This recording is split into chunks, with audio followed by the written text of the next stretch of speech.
অসমৰ বিভিন্ন প্ৰান্তত চলিছে এতিয়া ৰাসৰ আখৰা। শিৱসাগৰ জিলাৰ আমগুৰি অঞ্চলৰ অন্যতম সাংস্কৃতিক অনুষ্ঠান শ্ৰীমন্ত শংকৰদেৱ কলাকৃষ্টি প্ৰশিক্ষণ মহাবিদ্যালয় আৰু এই অনুষ্ঠানটোৰ উদ্যোগত অহা ইংৰাজী 14 আৰু 15 নৱেম্বৰ তাৰিখে আমগুৰি ৰাজহুৱা ভৱনত দুদিনীয়া বৰ্ণাঢ্য কাৰ্যসূচীৰে শ্ৰী শ্ৰী কৃষ্ণৰ ৰাসলীলা উৎসৱৰ আয়োজন কৰিছে আৰু আমি সমগ্ৰ পৰিৱেশ আপোনালোকক দেখুৱাবলৈ চেষ্টা কৰিছোঁ। এতিয়া অসমৰ গাঁৱে ভূঞে মাত্ৰ গকুল, বৃন্দাবন আৰু মথুৰাৰ পৰিৱেশ আৰু ইয়াতেই গোপীসকলে বৃন্দাবনৰ পৰিৱেশ ইয়াত ৰচনা কৰিছে, ৰাসৰ পূৰ্ণ প্ৰস্তুতি চলাইছে, ৰাসৰ আখৰা কৰিছে। আমি সম্পূৰ্ণ পৰিৱেশ আমাৰ সন্মানীয় দৰ্শকসকলক দেখুৱাবলৈ চেষ্টা কৰিছোঁ।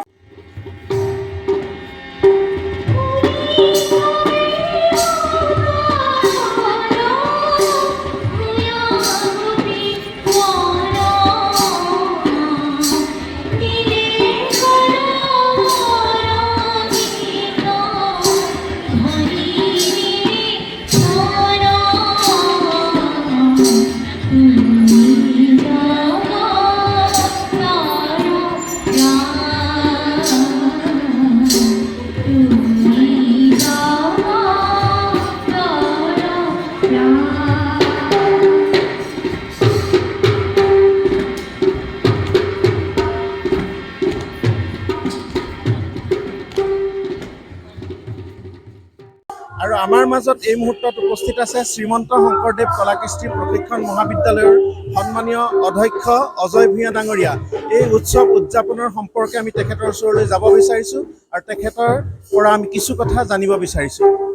শ্ৰীমন্ত শংকৰদেৱ কলাকৃষ্টি প্ৰশিক্ষণ মহাবিদ্যালয়ৰ 30তম বাৰ্ষিক অধিৱেশনখনি অহা ইংৰাজী 14 আৰু 15 নৱেম্বৰত আমগুৰি ৰাজহুৱা ভৱনত দুদিনীয়া কাৰ্যসূচীৰে উদযাপন কৰিবলৈ আয়োজন কৰা হৈছে। তাৰে যে আমাৰ আখৰা চলি আছে আৰু এদিনৰ পিছতে আমাৰ ৰাসলীলা মহোৎসৱ আৰম্ভ হ'ব।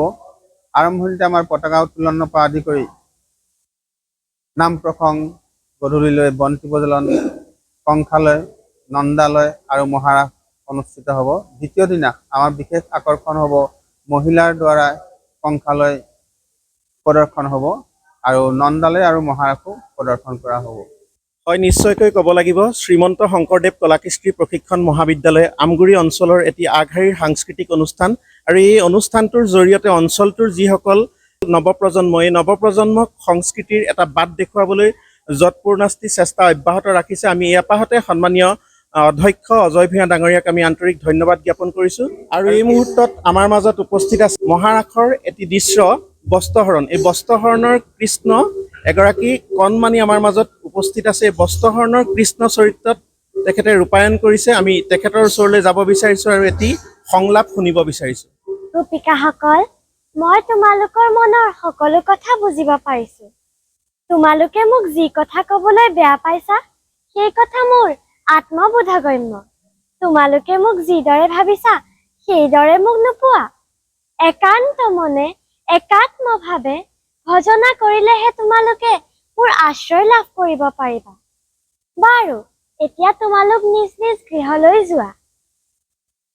আগামী শৰতৰ পূৰ্ণিমা ৰাতি ফুলে ফলে এই বৃন্দাবন জাতিষ্কাৰ হ'ব। বিহগ বিহগীয়ে সুললিত কণ্ঠেৰে মধুপান কৰিব। সুপ্ত তৰংগত যমুনাই লীলা কৰিব আৰু এই মধুময় ক্ষণতেই তোমালোকে মোৰ সংগ লাভ কৰিব পাৰিবা। তোমালোকৰ সংগে আমাৰ সংগে এই বৃন্দাবন আৰু বিকৰ্ষিত হ'ব। মুহুৰ বচনে জানিবা সবাৰ পূৰ্ণ ভৈল মনোৰথ। এৰিও সংশয় গোপী হ'ব এবে ধৰিও বজ্ৰৰ পথ।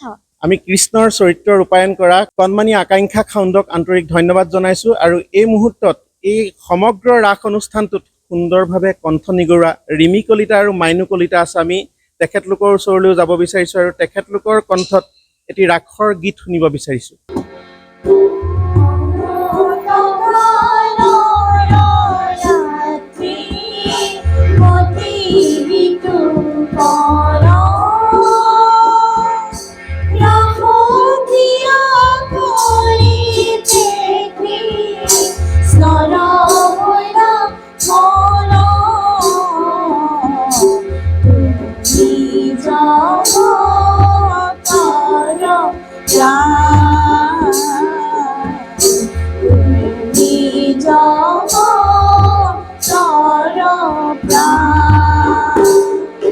শংকৰদেৱ কলাকৃষ্টি প্ৰশিক্ষণ মহাবিদ্যালয়ৰ এইবাৰ 30তম শ্ৰী শ্ৰীকৃষ্ণৰ ৰাসলীলা সমূহ আমগুৰিবাসীৰ সহযোগত এই ৰাসলীলা আমাৰ উদযাপন কৰা হ'ব অহা 14 আৰু 15 নৱেম্বৰ তাৰিখে। সকলোকে আপোনালোকক নিমন্ত্ৰণ জনালোঁ।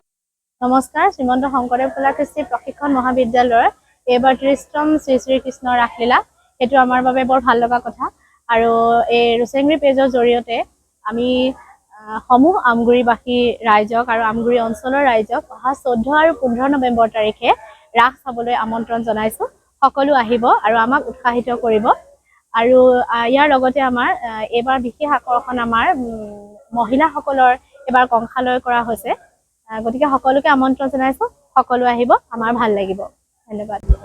আমাৰ লগত উপস্থিত আছে শ্ৰীমন্ত শংকৰদেৱ কলাকৃষ্টি প্ৰশিক্ষণ মহাবিদ্যালয়ৰ সন্মানীয় সভাপতি পংকজ ভট্ট ডাঙৰীয়া, এজন প্ৰবীণ অভিনেতা আমগুৰি অঞ্চলৰ। আমি অনুষ্ঠানটোৰ উদযাপন সম্পৰ্কত তেখেতৰ পৰা কিছু কথা জানিব বিচাৰিছোঁ। নমস্কাৰ।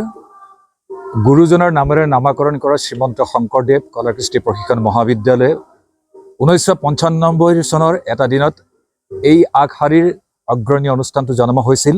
আজি 29 বছৰ অতিক্ৰম কৰি ইতিমধ্যে আমি 30 বছৰ ভৰি দিছোঁহি। এই গোটেইখিনি সম্ভৱ হৈছে ৰাইজৰ সহায় সহযোগিতা, উৎসাহ আৰু উদ্দীপনাই। সেয়েহে আগন্তুক ৰাস মহোৎসৱৰ সকলোলৈ আমাৰ তৰফৰ পৰা শ্ৰীমন্ত শংকৰদেৱ কলাকৃষ্টি প্ৰশিক্ষণ মহাবিদ্যালয়ৰ পৰিয়ালৰ তৰফৰ পৰা আপোনালোকৰ ৰাস উৎসৱৰ আমি সেৱা জনাইছোঁ। আৰু সকলোকে 2 দিন 14 আৰু 15 নৱেম্বৰৰ 2টা দিনৰ ৰাস মহোৎসৱ ভাগি আমাৰ উপভোগ কৰিবলৈ আমি আমন্ত্ৰণ জনালোঁ। ধন্যবাদ।